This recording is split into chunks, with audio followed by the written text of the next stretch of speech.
오늘 사도행전 14장 마지막 세 구절은 그들이 모든 전도 여행을 마치고 되돌아온 마지막 이야기를 기록했습니다.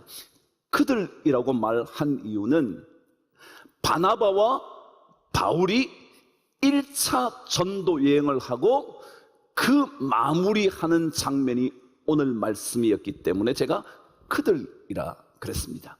물론 바울의 1차 전도 여행이라고 알고 있지만 그때 동행했던 사람이 바나바였습니다.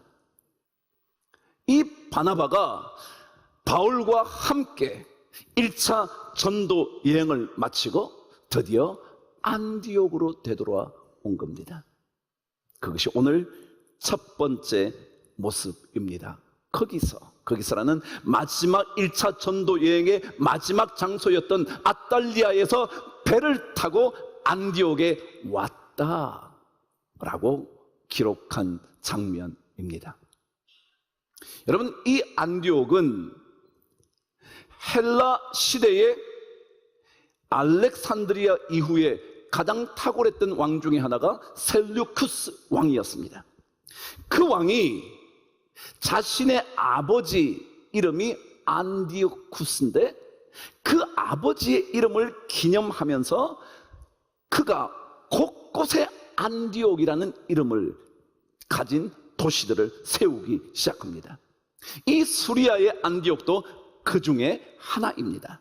여러분이 아시는 것처럼 지금 또 터키 안쪽에 있는 비시디아 안디옥도 안디옥, 여러 군데 안디옥을 지었는데 16개의 이름을 동일하게 지었다 합니다. 그 중에 가장 상업적으로나 모든 면에 있어서 강력한 도시가 수리아 안디옥인 오늘 본문에 등장한 안디옥입니다. 얼마나 왕성한 도시였던지 나중에 그리스 시대를 지나서 로마 시대로 넘어온 다음에 이 안디옥은 로마와 더불어 가장 강력한 3대 도시 중에 하나일 정도였다 합니다. 이번 지진으로 무너졌죠. 그 장소입니다.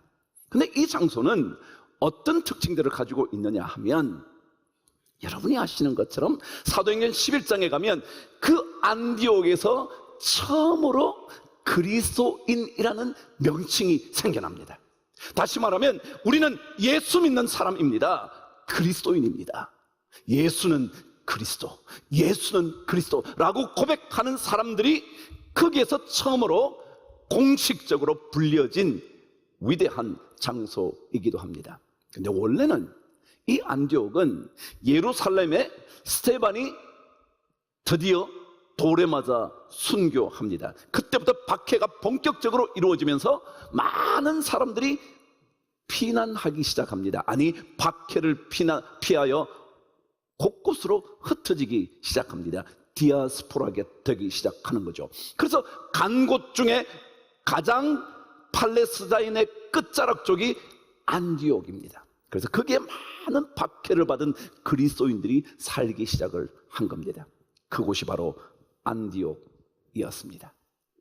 근데 이 안디옥은 드디어 가장 중요한 초대교회의 도시가 됩니다. 왜냐하면 여기에서 사도 바울이 전도 여행을 출발하게 되었고 전도 여행에 파송을 받습니다. 그래서 여기에서 드디어 사도 바울이 1차 전도 여행을 갑니다. 그런데 되돌아온 장소도 안디옥입니다. 그리고 다시 2차 전도 여행 때도 출발지가 안디옥입니다. 되돌아온 장소도 안디옥입니다. 그만큼 사도 바울의 전도 여행의 핵심 지역, 전초 기지가 바로 안디옥이었다는 거죠. 그런데 오늘 저는 이 얘기를 통해서 몇 가지 말씀을 묵상하고 싶은 거예요. 여러분, 안디옥은요, 사도 바울이 1, 2차 전도 여행의 출발지와 종착지였습니다.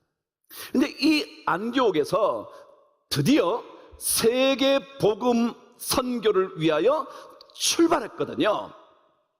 그것은 무엇을 의미하느냐면 이 구원이 이스라엘 땅, 팔레스타인 땅에만 머물러 있는 것이 아니라 이 경계를 넘어서 드디어 세계로 향하게 되었음을 의미하는 도시입니다.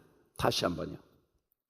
구원이 이스라엘 백성들 그 가운데 있는 것만이 아니라 이제 완전히 세계를 향하여 출발하게 된, 그래서 안디옥, 팔레스타인, 이스라엘이라는 경계를 뛰어넘은 위대한 도시입니다. 저는 이 생각이 드는 거예요. 여러분, 예수 믿는 사람들은요, 안디옥을 생각하면서 뭘 떠올려야 되냐면, 그래, 나를 넘어서야지. 나를 넘어서야지. 우리만 예수 믿는 거 아니에요. 누군가에게 이 예수를 전파하기 위해서 우리는 사는 거예요. 말하자면 사도 바울과 바나바가 예수 그리스도를 증거하기 위하여 보냄을 받은 것처럼 우리도, 우리 예수 믿다가 하늘나라 가는 게 아니고요, 이 우리 예수 믿는 그 경계를 뛰어넘어서 누군가에게 복음을 전하는 인생 되어야 함을 알려주는 도시가 뭐냐면 안디옥이에요. 여러분과 제가 이렇게 이 땅에 사는 것은요, 예수 믿는 사람으로 사는 것 당연하지만 그것만이 아니라 누군가에게 내 복음, 내 구원, 내 영원한 생명을 전하기 위하여 우리가 존재한다. 그게 안디옥입니다. 그래서 저는 여러분과 제가 2주간의 3주간의 이 긴 특세를 하고 난 다음 여러분의 복음을 누군가에게 전해주는 안디옥의 인생으로 거듭나야 한다 믿습니다. 근데 이 말을 조금 다르게 바꾸면 이런 거예요. 교회 안에서는요, 자신의 경계를 좀 넘어서야 돼요. 자신의 경계라는 이런 거예요. 우리 너무너무 끼리끼리 좋아하잖아. 끼리끼리 좋아요. 고향도 같은 사람끼리, 학교도 비슷한 사람끼리, 집도 뭐 정계적인 것도 좀 비슷한 사람끼리 늘 그렇게 만나는 거예요. 여러분, 교회는요, 그 경계를 넘어서는 곳이에요. 성경이 늘 그러잖아요. 유대인이나 헬라인이나 야만인이나 지혜가 있는 자나 종이나 자유자나 노예나 아무 차별이 없는 거예요. 근데 우리는 자꾸 담을 쌓아요. 경계를 쌓는다. 우리는 넘어서야 돼요. 교회에서 여러분 좀 넘어서세요. 학벌 있는 사람이나 없는 사람과 경계가 없는 곳이 예수 믿는 공동체예요. 돈이 좀 있거나 없거나 똑같이 대접받는 곳이 어디라고요? 교회라는 공동체예요. 제발 고향 묻지 말아요. 안 물어도 알지만 고향 묻지 말아요. 뭘 물어요 자꾸.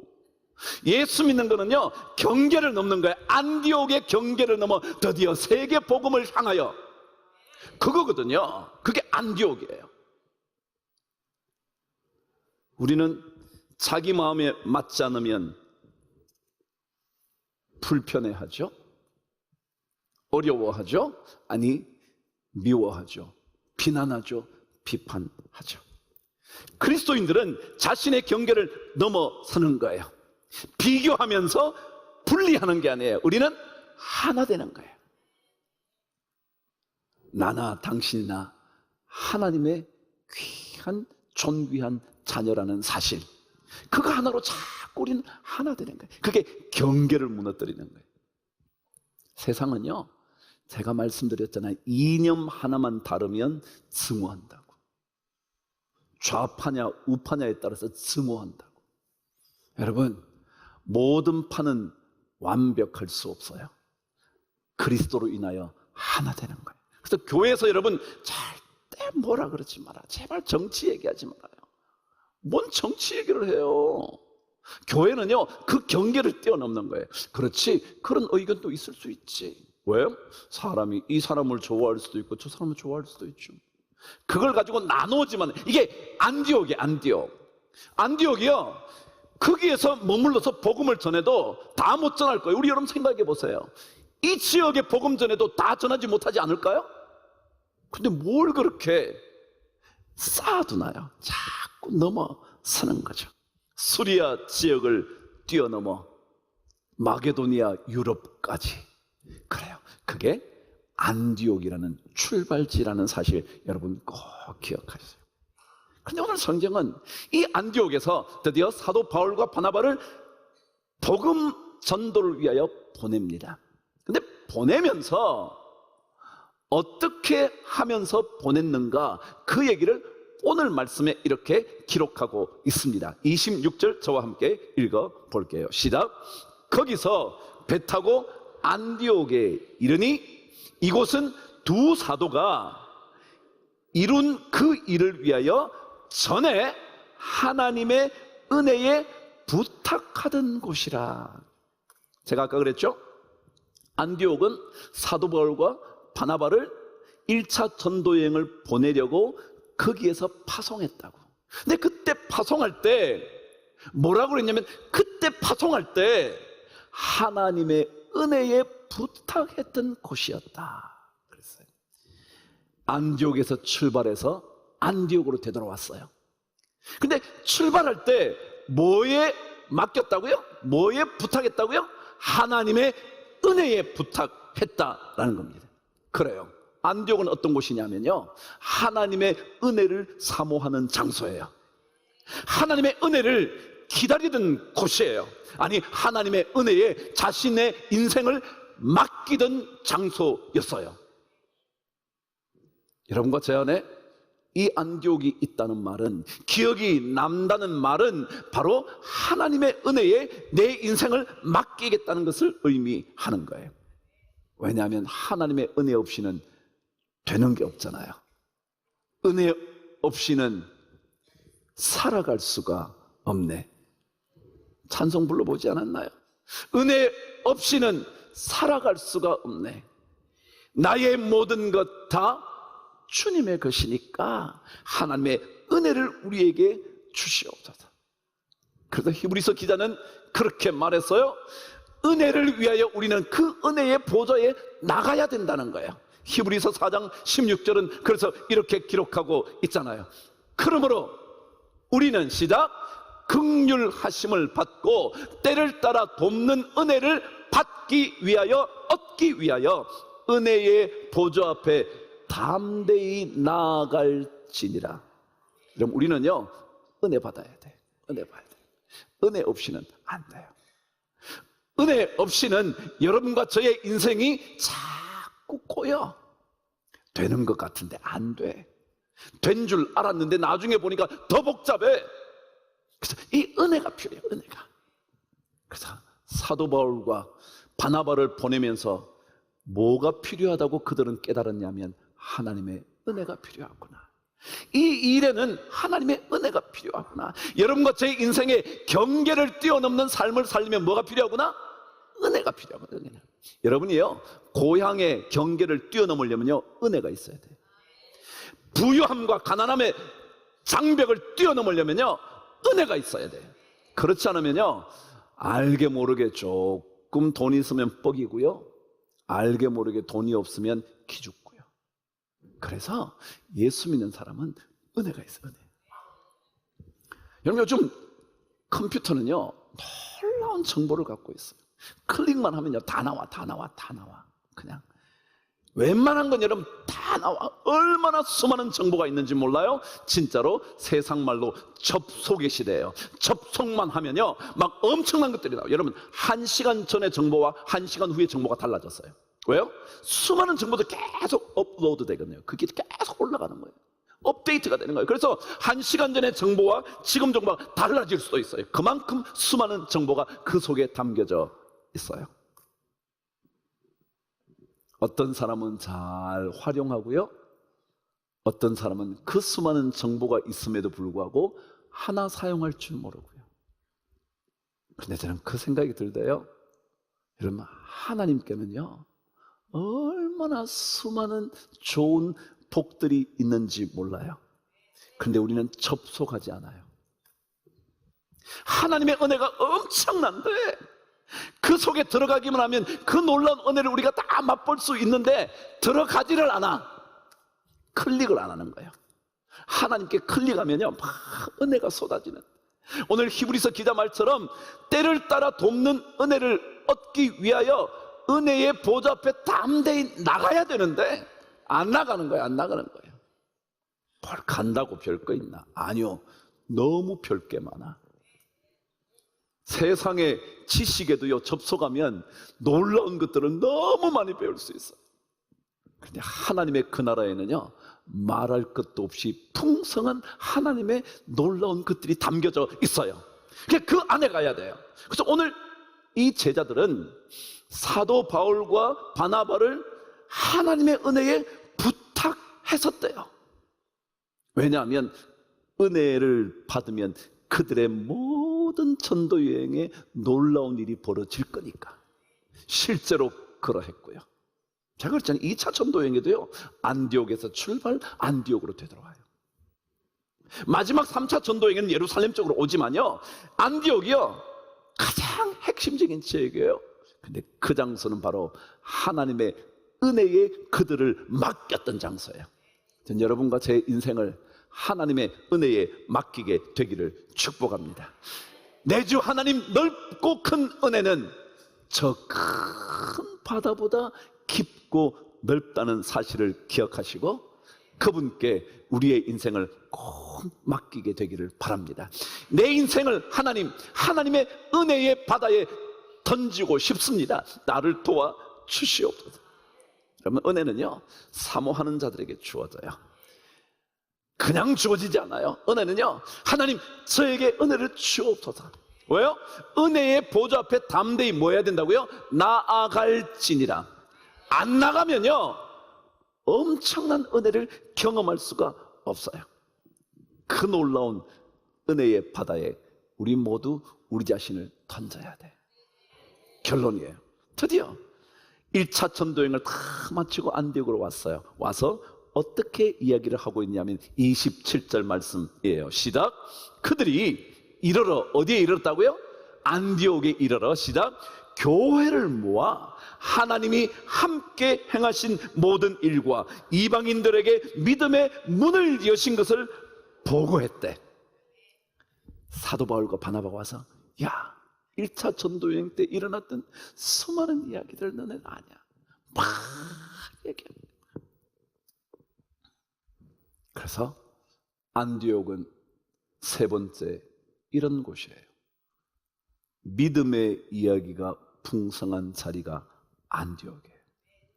여러분, 우리 교회가요, 믿음의 이야기가 풍성한 안디옥이 되어야 되지 않을까요?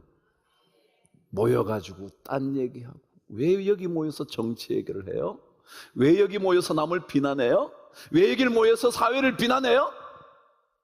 믿음의 이야기가 풍성한 거예요. 하나님께서 어떻게 행하셨는지, 하나님께서 이방인들에게 어떻게 믿음의 문을 열어주셨는지, 내가 기도하는 중에 어떤 은혜를 받은, 이런 얘기가 가득한 공간이 안디옥 공동체였다면 우리 또한 그런 데 돼야 되지 않을까요? 가정도 마찬가지예요. 여러분, 가정은 어제 그랬잖아요, 제사 드리던 곳이었다고. 그 가정에서 믿음의 얘기가 많아야 돼. 서로 비난하고요, 아버지를 비난하고 남편을 비난하고 아내를 비난하고 자식을 비난, 이런 장소가 아니고요, 그곳에서 믿음의 얘기가 막 풍성해져요. 어떻게 오늘 하루 믿음의 삶을 살아왔는지, 와, 오늘 이런 일이 있었어, 아, 그렇게 됐잖아, 이렇게 말했는데 그 사람이 이렇게 말해서 내 마음이 얼마나 기뻤는지 몰라. 하나님께 감사했잖아. 감사를 통해서 내 삶에 어떤 일들이 벌어지고 있었는지, 있어 왔는지, 그리고 앞으로 어떤 일들이 기대가 되는지 막 그런 얘기해야 돼. 근데 모이면 자기 편 아닌 사람 욕하는 거야, 계속. 그 사람들이 그렇대, 그 권사가 그렇대. 여러분, 그거는요, 안디옥을 꿈꾸는 여러분이 아닐 거예요.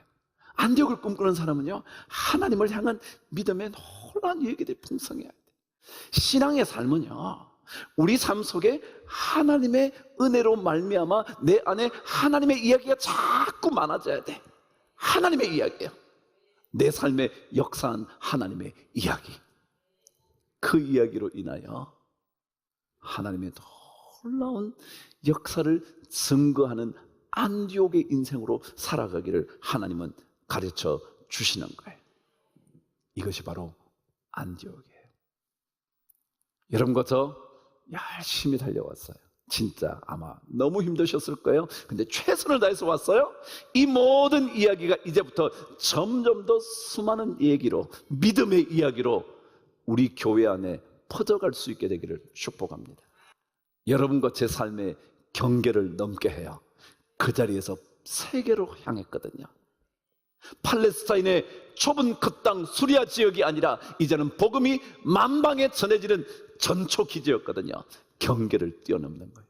학벌의 경계, 재력의 경계, 그리고 학연, 지연, 모든 경계를 막. 그래서 자유롭다 그러잖아요. 진리를 알지니 시작, 진리가 너희를 자유케 하네. 자유로운 거예요. 돈을 못 버는데도 자유로워. 경계를 넘었거든요. 어떤 사람은 돈의 경계에 묶여서 못 벗어나거든요. 돈 때문에 매일 울거든요. 그런데 그게 눈물이 아니에요. 그게 바로 안디옥이거든요. 그것만이 아니라 안디옥은 여러분과 저의 인생 전반을 하나님의 은혜에 맡기는 거예요. 우리 인생은요, 생각지 못한 하나님의 은혜가 있어요. 그것은 가보지 않으면 몰라요. 근데 가보면 알아. 제가 그랬죠. 접속하면 수많은 정보들을 얻듯이 하나님의 놀라운 그 나라에 접속하면요, 하나님의 은혜를 막 경험할 수가 있어요. 그래서 우리는 그 은혜의 보좌 앞에 조금도 주저하지 말고 담대히 가야 돼요. 내가 좀 못났어도요, 부족해도요, 남들에게 심지어 버림받아도요, 하나님의 그 자리에 가면 은혜가 막 쏟아지는 거예요. 그 은혜의 자리가 바로 안디옥이었어요. 여러분, 2주, 3주 고생하셨어요. 근데 우리 이 시간 전부 다 하나님의 은혜를 다시 한번 사모하면서, 하나님, 진짜 이 은혜 우리에게 필요합니다. 이 은혜 주님께서 주셔야 하겠사오니 그 은혜의 바다에 내 몸을 던지게 하여 주옵소서. 그리고 안디옥으로 되돌아온 그들의 입에서 터져나온 하나님이 행하신 일, 믿음의 이야기가 풍성해지도록 주여 나의 삶을 다스려 주시옵소서. 그 은혜가 넘치게 있기를 주의 이름으로 축복합니다.